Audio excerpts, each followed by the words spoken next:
Bonjour et bienvenue à tous sur le plateau de Questions de patrimoine pour une nouvelle émission. Aujourd'hui, notre invité est un habitué, l'homme qui pèse ses mots autant que ses décisions de gestion, Stanislas de Baillencourt. Bonjour. Bonjour. Comme toutes les semaines, il est là pour relayer vos questions, Georges Delataille. Exactement. Bonjour Jean-François. Nous avons déjà reçu une quinzaine de questions, donc vous pouvez continuer à en poser beaucoup. On rappelle le mode d'emploi ? Exactement, j'allais dire, c'est toujours aussi simple. Vous avez la zone sous la vidéo, vous tapez votre question, vous appuyez sur envoyer et elle arrive sur mon écran. Parfait. Au menu de notre émission, 3 parties. D'abord, naturellement, nous n'en avions pas parlé la dernière fois, donc nous allons nous intéresser à ce qui s'est passé depuis le début de l'année, depuis le début du mois de février plutôt, sur les marchés, avec ce décrochage. Pourquoi les marchés ont donc décroché début février? Nous allons regarder avec aussi Stanislas de Baillencourt son fonds qu'il gère depuis bientôt 8 ans. Donc on a un vrai track record, on va regarder donc ce track record et les performances de 2017 et puis naturellement nous allons nous projeter sur les décisions de gestion prises pour 2018 dans cet environnement de plus forte volatilité. Tout de suite justement on essaie de comprendre pourquoi la volatilité a flambé sur les marchés. Jingle.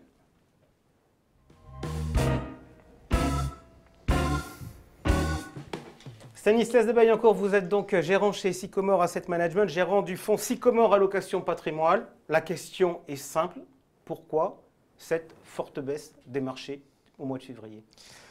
Alors, il y a plusieurs éléments. Il y a d'abord un début de baisse qui est dû à des craintes de remontée trop rapide de l'inflation aux États-Unis qui entraînerait des durcissements, enfin un durcissement très rapide des conditions monétaires, une remontée de taux trop forte. Ça, c'est l'indicateur qu'on avait eu le vendredi où Voilà, on nous annonçait une hausse du salaire horaire de En fait, 2,9%. Il n'y avait pas vraiment de surprise ni dans ça, ni dans la tendance de remontée des taux longs américains qui a commencé au lendemain de l'élection de Donald Trump il y a 1 an et 3 mois. Ils étaient à 1,6% à l'époque, les taux à 10 ans américains, et ils ont atteint à peu près 2,8, 2,9 juste avant le début de cette baisse qui a commencé il y a 15 jours environ. Et donc la baisse a commencé. Et elle s'est rapidement accélérée, notamment sur les actions américaines, sur le fait de déclenchement assez technique. En fait, il y a un certain nombre de produits qui s'étaient développés sur les marchés. Et si vous reprenez les chats précédents qu'on avait fait ensemble, on alertait souvent sur le fait de dire que la volatilité des marchés est très basse. Et elle est trop basse, et la volatilité anticipée par les marchés pour le futur, c'est dans les marchés d'options, est également trop basse. C'est-à-dire, dit autrement, on n'a plus peur du risque. Voilà, on se dit que ça va monter, ça va monter dans Et donc, en ligne droite. des petits malins ont monté des produits, notamment aux États-Unis, sur la volatilité, qui vendaient de la volatilité. Donc, en fait, vous gagnez un petit peu tous les jours pour vous exposer à un risque de perte extrême en cas de forte remontée de la volatilité. Donc, ces produits, ils ont gagné beaucoup d'argent au cours des 2 dernières années jusqu'au début du mois de février. Et dès que la volatilité a commencé à augmenter, mais tout doucement au départ, après les 2 premiers jours de baisse, ça a déclenché les ventes stop sur ces indices. Et donc là, on a eu des ventes massives de volatilité et également des ventes d'actions. Parce que c'est une manière de se couvrir contre la hausse de la volatilité, c'est de vendre des actions. Et donc on a eu de la part de certains fonds un petit peu risk parity ou à volatilité contrôlée, des ventes très importantes qui ont fait une accélération énorme. Et c'est vrai que quand on regarde en intraday sur les cours du S&P ou du Dow Jones aux États-Unis, des chutes très fortes. Et ce qui est intéressant, c'est qu'au cours des 5 dernières années, à chaque fois que le marché baissait, il baissait davantage en Europe qu'aux États-Unis, l'Europe étant perçue comme un marché plus vulnérable. Pour la première fois, certes, le marché européen a suivi dans sa baisse le marché américain, mais il a eu une baisse d'un ampleur un petit peu moindre que le marché américain. Je voudrais qu'on revienne sur ces produits où, dans le jargon, on short la vol, oui. C'est-à-dire tant que la vol reste basse, on gagne un peu d'argent, et en revanche, le jour où la vol flambe, on perd énormément d'argent.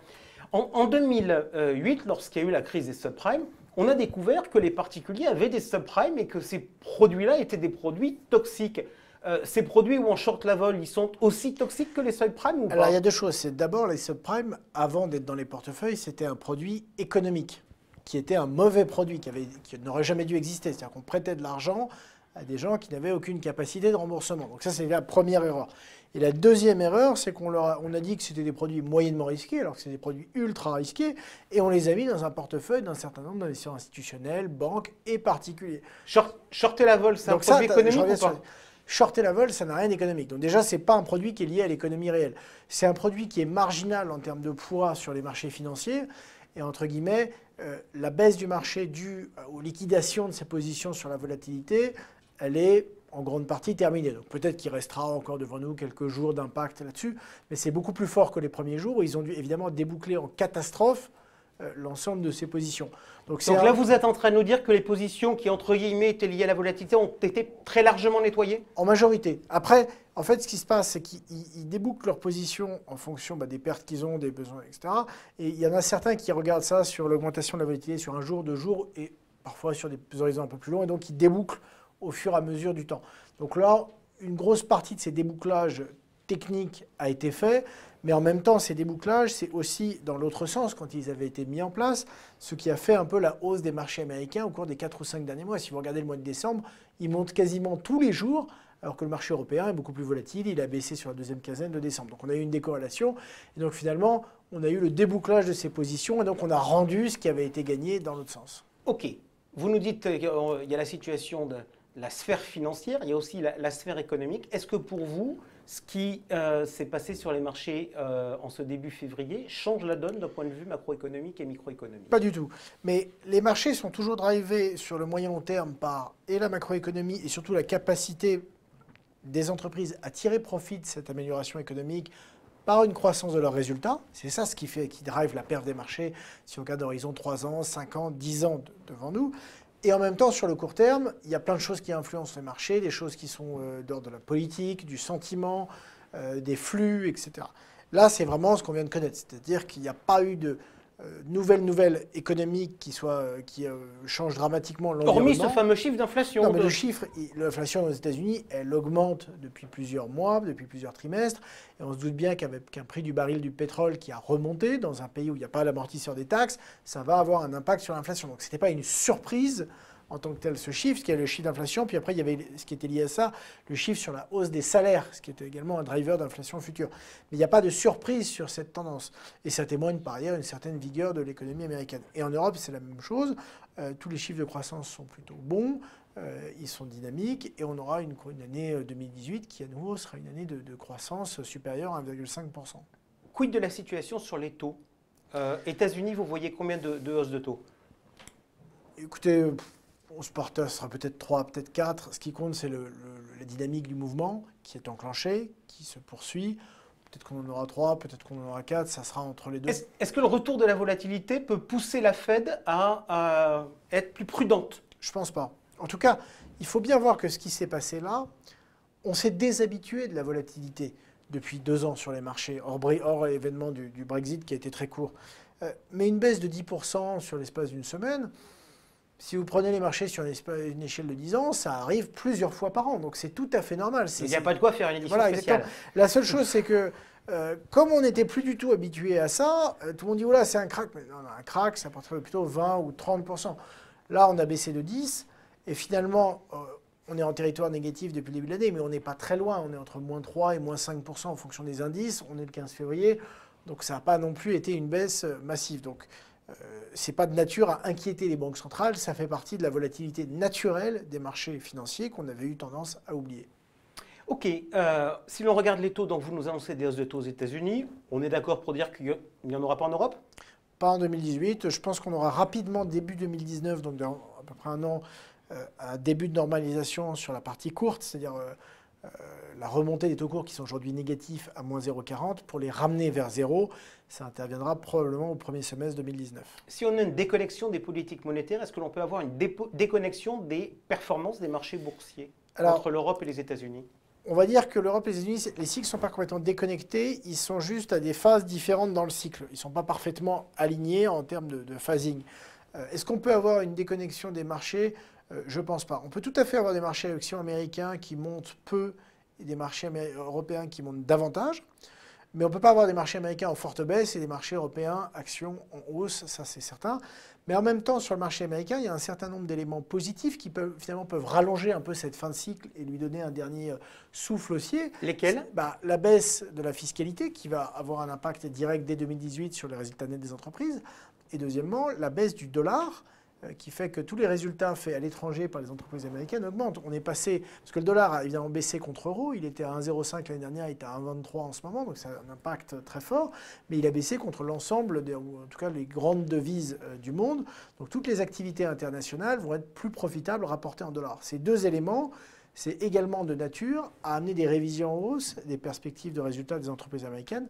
Donc ça devrait quand même tenir ou soutenir le marché américain, en tout cas pour cette année. Et donc, de nature plutôt positive. Ok, on va tout de suite prendre les premières questions d'internautes avec Georges. J'aimerais bien qu'on prenne les deux premières parce qu'elles sont assez intéressantes. Ces deux premières questions, elles démontrent ce que l'on appelle le biais de l'intervieweur. Exactement, et il y en a plusieurs, enfin, c'est vraiment le grand écart. Il y a plein qui disent, soit on a gros coup de stress sur les marchés, c'est déjà oublié, c'est bon, on n'en parle plus. Soit on a, est-ce que c'est pas la première étincelle d'une énorme crise qui nous tomber dessus? Donc en gros, où est-ce qu'on en est? On a vraiment les plus pessimistes comme les plus optimistes. Alors, bon, déjà, sur ce qui s'est passé, il faut mettre ça dans le contexte des marchés prendre un peu de recul. On regarde ce qu'ont fait les marchés américains sur 3, 4, 5 ans et on voit que finalement la baisse est très faible eu égard au chemin parcouru. Donc déjà, je ne parlerai même pas de crack, de ce qui s'est passé, c'est une baisse normale. Après, est-ce que c'est les prémices d'un crack beaucoup plus profond? Je ne pense pas, pour différentes raisons. Si on regarde les grands cracks qu'on a eu au cours des 15 dernières années, c'est-à-dire 2000 et 2008, 2000 c'est un crack qui est principalement dû à un secteur, les TMT à l'époque, donc technologie, médias, télécom, qui était archi survalorisé et par ailleurs ces sociétés avaient surinvesti massivement, ce qui fait qu'elles ont fait des pertes énormes plus une baisse de leur valorisation. Aujourd'hui, on n'a pas de secteur avec des survalorisations absolument démente comme on les a connus en 2000. Le cycle de la technologie est bien valorisé, mais ce n'est pas du tout les mêmes types de multiples. Et par ailleurs, ces sociétés sont aujourd'hui profitables. Si on prend un Google, un Apple, un Facebook, elles sont très profitables, ce qui n'était pas du tout le cas des sociétés Internet des années 2000. Ça, c'est le premier point.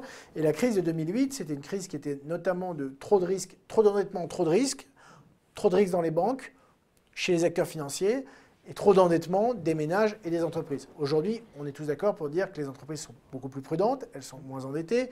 On n'a pas de surendettement, on n'a plus de surendettement aux États-Unis et pas en Europe au niveau des ménages, donc on a le sentiment que le marché est plus sain à ce stade. Après, la seule chose qu'il faut regarder avec attention, c'est qu'on sort quand même de 6 ans de hausse sur les marchés actions européens, 8 ans sur les marchés actions américains, et on sait très bien que les cycles ne durent pas avec 20 ans de hausse. Donc, cela dit, on n'a jamais eu un cycle de croissance économique aux États-Unis comme on l'a connu.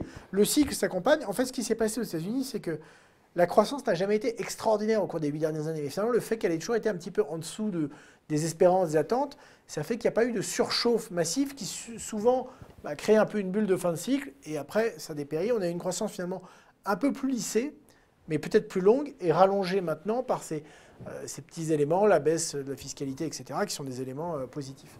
Donc, d'après nous, ce n'est pas les prémices d'un crack. Il n'y a pas vraiment de survalorisation. Il y a une bonne santé économique en dessous des différentes économies du monde, que ce soit les États-Unis, l'Europe, mais également l'Asie.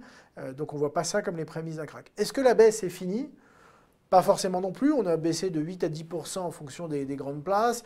On a par le passé, si on regarde l'été 2015, malgré un scénario, une toile de fond positive, on avait baissé davantage. Donc, on pourrait, dans les jours ou semaines à venir, prolonger un petit peu la baisse avant un rebond. Donc on ne sait jamais vraiment où est le point bas, mais je pense qu'on a déjà fait une partie du chemin. Une autre question d'internaute, justement, sur l'avenir. Un internaute qui nous dit le crack 2018 a eu lieu, quid de la suite? Oui, voilà, il nous dit finalement, est-ce que ça y est, 2018, le crack, il n'est pas déjà fait? Maintenant, on a une sereine qui démarre. Alors, bon, ce n'est pas vraiment un crack, c'est une petite baisse. Ils mettent crack entre guillemets. Oui, bien sûr. Alors, mais si vous reprenez 2014, ou même 2013 ou 2015, des événements de volatilité de ce type, on en a eu plusieurs dans l'année. Et en fait, c'est juste que 2017 est une année anormale, c'est l'année la plus basse de volatilité historique, c'est pas seulement l'année la plus chaude. Et du coup, il faut faire très attention, c'est qu'on revient dans un régime, je pense, beaucoup plus normal de volatilité. Et donc des épisodes comme ça, je pense qu'on en aura d'autres dans l'année, de secousses, de baisses, ponctuées par après des phases de rebond. Mais on va avoir une vie des marchés un petit peu plus agitée. Donc si je résume, vous n'avez pas d'inquiétude d'un point de vue macroéconomique. En revanche, très clairement, les marchés vont revenir sur un régime normal de volatilité, donc avec plus d'accrocs. Tout de suite, on passe à la suite.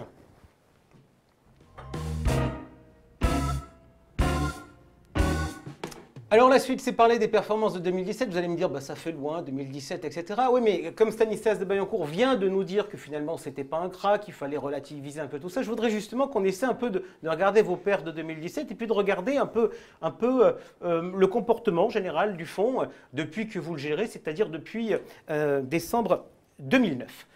Perf 2017, c'est quoi le chiffre? Alors, c'est 4,6% pour le fonds Sycomore Allocation Patrimoine. Alors, ça fait environ un tiers de ce que fait le CAC dividende réinvesti. C'est le réflexe qu'ont les investisseurs français. Je ne sais pas si c'est le bon réflexe ou pas, mais c'est incomparable qui peut faire c'est sens, incomparable. ouais. Qu'est-ce qui fait la perf? Alors, on a fait à peu près 60% de la performance sur nos investissements en actions et 40% à partir de nos investissements obligataires. En moyenne, dans l'année, on a eu à peu près 25% d'exposition d'actions, donc voilà, mais qui ont fait une assez bonne performance et donc ont une génération assez forte de contributions pour le fonds. Et à côté des obligations d'entreprise que nous avons, elles bénéficient plutôt d'un portage, d'un carry qui est assez confortable et qui a permis tout au long de l'année d'apporter une certaine récurrence à la performance. Ok, lorsque je regarde les reportings, j'ai pris les reportings à fin janvier et celui il y a un an auparavant, je regarde en termes d'exposition, je me dis un peu plus en actions que l'année précédente, un peu plus qu'un peu plus en monétaire et moins en obligations. On n'a pas l'impression que vous avez beaucoup bougé. Alors, bon, il y a plusieurs choses. Ce qu'on a toujours dit, c'est que pour nous, des gérants d'allocation d'actifs avec un mandat de flexibilité, d'être capable de réallouer les actifs quand il le faut pour les clients, afin qu'ils aient finalement un produit et qu'ils puissent mettre au fond de leur portefeuille et qu'ils puissent traverser les cycles, il faut faire des mouvements d'allocation au moment important des grandes phases de cycle économique. Dans ce fonds, on fait un certain nombre de mouvements chaque année sur la construction, sur les titres qu'on a en portefeuille, sur les secteurs, sur la direction des titres obligataires. Sur les titres, ça nous permet de préciser, vous gérez en fonds de fonds, vous gérez en direct? En direct. Donc on a des actions européennes, des actions américaines, des obligations européennes, parfois des ETF, des futurs ou des options pour les marchés on va dire étrangers type Japon, émergents, où on a moins de compétences locales, mais la majeure partie du fonds est gérée en direct. Donc là où je veux en venir, c'est qu'on ne fait pas une communication, nous, en disant, bah, tiens, dans patrimoine, on a mis l'exposition au max à 50%, et puis aux actions, et on l'a redescendu à 0 le mois suivant, et ainsi de suite. Ce n'est pas du tout le style de gestion qu'on a adopté. On essaye d'être régulier dans notre performance. Évidemment, vous pesez vos mots, donc. On essaie d'être régulier dans la perf. Évidemment, on bouge beaucoup les positions. Mais enfin, on ne fait pas de grands coups de barre à droite, à gauche, grands coups d'essuie-glace, parce qu'on sait très bien qu'avec le temps, en faisant ça, à un moment donné, on se trompe, on est à l'envers, et ça coûte tellement cher que le fonds est... Voilà. Donc le but, c'est que ça soit clair et lisible pour les clients, d'avoir une perf qui soit facile à comprendre, pas trop volatile, parce qu'on a vraiment une gage, la régularité est un gage de qualité pour nous dans ce fonds. Et par contre, de faire vivre le portefeuille au quotidien, et en même temps de réallouer quand il le faut. Par exemple, vous avez dit qu'on avait moins d'obligations, c'est vrai. On a un certain nombre de titres obligataires qui sont parvenus à maturité dans le portefeuille. Pour le moment, on préfère conserver ce qu'on a récupéré en cash plutôt que de le réinvestir, parce qu'on pense qu'on devrait avoir, s'il y a un petit peu de volatilité sur les marchés obligataires, de meilleurs points d'entrée, en plus avec la remontée de taux, pour pouvoir réinvestir dans les prochains mois avec des coupons et des rendements plus élevés. Est-ce que l'augmentation de la volatilité des marchés ne va pas vous contraindre à garder malgré tout une poche de cash, non pas pour des raisons de performance, mais pour des raisons de contrôle du risque? Non, je pense que... Alors, certes, on fait très attention au contrôle du risque, mais la volatilité, c'est plutôt bien pour nous, parce que quand on arrive avec des positions qui sont bien construites et pas de surexposition, etc., comme c'est notre cas en ce moment, dans des phases plus difficiles de marché et de baisse, on a toute la latitude et la capacité pour pouvoir réinvestir. Vous l'avez dit, on a 25% de monétaire en ce moment, c'est quasiment le point le plus haut depuis 6 ou 7 ans, depuis 2011. Donc aujourd'hui, on est très à l'aise de se dire, voilà, on a beaucoup de cash, on va pouvoir le réinvestir dans ces baisses de marché. Donc la volatilité pour nous, c'est plutôt une aide. Alors même si à la fin, ça rend le fonds un peu plus volatile, ça lui permet d'avoir des points d'entrée et d'être un petit peu plus performant en se réinvestissant quand on a des excès de baisse dans le marché. Lorsque je regarde vos chiffres, il y a un truc qui m'a surpris. Donc on dit 4,6% de performance en 2017. C'est peu ou prou la performance annualisée moyenne du fonds depuis que vous le gérez. Ouais, alors ça, autrement dit, depuis 8 ans. C'est du hasard ou c'est finalement une sorte d'objectif? C'est complètement le hasard. D'ailleurs, on a pu être au-dessus ou en dessous à certains moments dans l'année. L'année s'est terminée là très bien. On est très satisfait de cette performance. Il y aura des années meilleures et il y aura des années, quand on aura des marchés difficiles, moins bonnes. Notre but, c'est que quand il y a des années très difficiles sur les marchés, d'amortir au maximum les baisses. Donc historiquement, chez vous, il y a une année difficile qui a été une performance négative. 2011 était moins bon parce que les marchés étaient assez difficiles. Mais après, on a bien rebondi de 2012. Et puis, on a fait des années comme 2014, 2015 dans des marchés qui n'étaient pas tellement haussiers. 2014 et 2016, où le fonds a pourtant, lui, très bien progressé en profitant de la partie crédit ou des différents marchés sur lesquels on était investi. Aujourd'hui, qu'est-ce qu'on peut attendre comme je vous fais le clin d'œil sur cette performance moyenne, Ouais. mais est-ce que 4-5%, c'est ce que l'on peut attendre aujourd'hui d'une gestion flexible, vu les niveaux de taux d'intérêt, les niveaux de croissance Alors, il y a plusieurs économique? choses. Nous, ça reste une gestion flexible, prudente dans le fonds Sycomore Allocation Patrimoine, c'est-à-dire qu'on ne peut pas avoir plus de 50% d'actions dans le fonds. On a une volatilité de l'ordre de 4 à 5%, enfin en tout cas c'est ce qu'on cherche à conserver. Donc, si on arrive à garder ne serait-ce que 4% de performance réalisée dans un monde où les taux courts sont négatifs, où le 10 ans d'État français ne rapporte même pas ou tout juste 1%, c'est une création de valeur pour le client final qui est quand même énorme. Donc si on arrive à rester ne serait-ce qu'à 4%, on sera très satisfait au cours des prochaines années. Ce qui est sûr, c'est que par rapport aux dernières années, la performance qui nous provient de la poche obligataire, elle sera dans le futur, en tout cas dans les 2 ou 3 prochaines années, un petit peu plus faible, en attendant que les taux remontent. Donc on a un petit peu moins de contribution de ce côté-là. On va plutôt avoir quelque chose de l'ordre de 3%, alors qu'on avait plutôt quelque chose de l'ordre de 5% dans la poche obligataire il y a 2, 3 ou 4 ans. Mais 3% dans l'univers actuel de taux, ça reste très attractif. Et à côté, il y a la partie action, où là, c'est à nous de la gérer de manière dynamique pour arriver à en extraire un maximum de performance. Georges, une question? Oui, la seule question sur votre fonds demande la taille du fonds. Alors le fonds fait 570 millions d'euros maintenant. Il progresse beaucoup? Les influx, Il a progressé les entrées progressent très régulièrement? régulièrement. Si vous regardez, enfin je pense qu'il y a des sites qui permettent de le voir. On a eu une progression assez régulière des encours au cours des 3 dernières années, avec différentes typologies de clients qui cherchent à la fois quelque chose qui n'est pas trop de risques embarqués, donc un DC 3 pour le fonds, et en même temps une performance qui fasse quand même mieux que les produits type euro, qui évidemment s'effritent avec le temps et la baisse de taux. Donc on comprend bien une gestion avec pour objectif de dégager de la performance avec régularité, donc 4,6 pour l'exercice 2017, c'est peu ou prou la moyenne historique depuis 2010. On attaque maintenant tout de suite la dernière partie, celle que tout le monde attend. Qu'est-ce que vous faites aujourd'hui dans le portefeuille? Est-ce que vous avez profité de la baisse des marchés pour faire vos emplettes? On en parle tout de suite.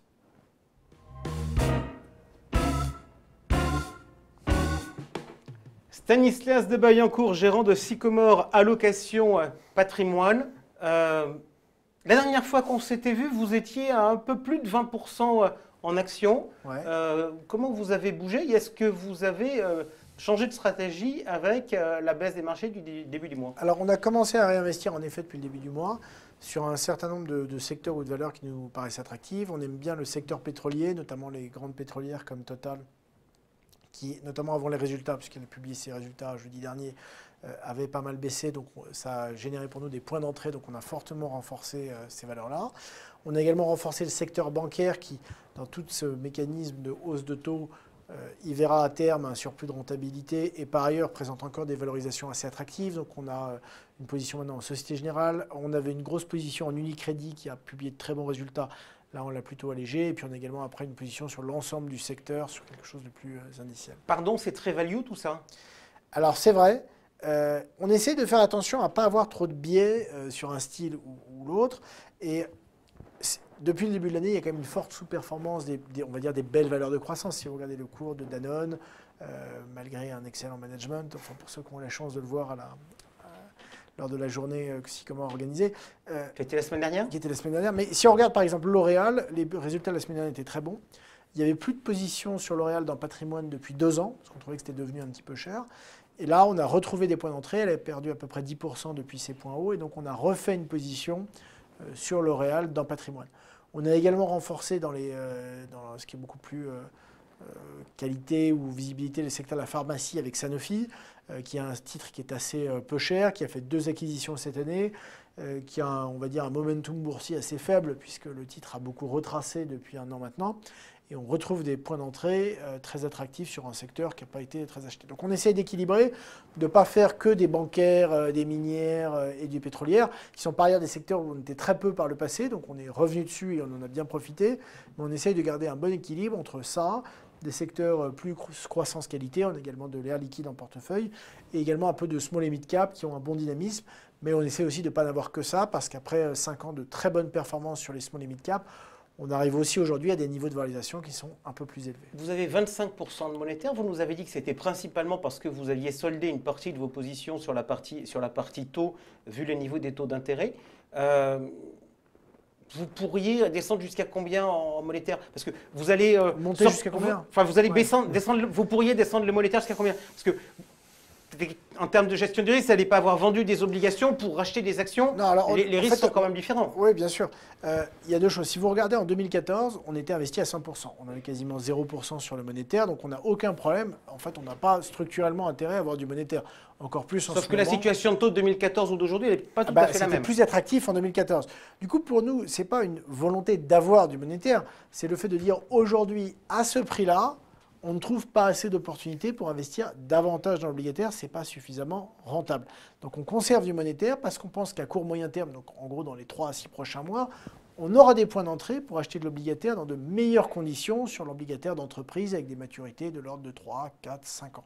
Donc le but, ce n'est pas d'avoir du monétaire pendant les 3 prochaines années, mais c'est temporairement de l'avoir en portefeuille. Georges, quelques questions? Oui, c'est tout sur les. Qu'est-ce qu'il va vraiment falloir surveiller en 2018? Quels sont les gros événements, les gros moments que vous regardez qui pourraient faire bouger les marchés? Pour nous, il y a deux choses. Il y a d'abord le dollar qui, s'il va vers un 30, ça sera relativement favorable pour les actions américaines parce que ça fera un surplus de rentabilité pour les activités à l'étranger. En revanche, ça sera un vent défavorable pour les actions européennes et on le voit déjà dès à présent avec les publications de résultats du 4e trimestre et de l'année 2017. Il y a quand même sur un an glissant des écarts de cours très importants et donc une baisse de profitabilité. Donc ça, c'est le premier point. Et le deuxième, c'est que la Fed a enclenché depuis maintenant 1 an et demi, 2 ans, sa politique de normalisation, l'arrêt d'achat d'obligations, puis le début de la remontée de taux, etc. Donc ça, c'est parti. Ils feront peut-être 3, peut-être 4 hausses cette année.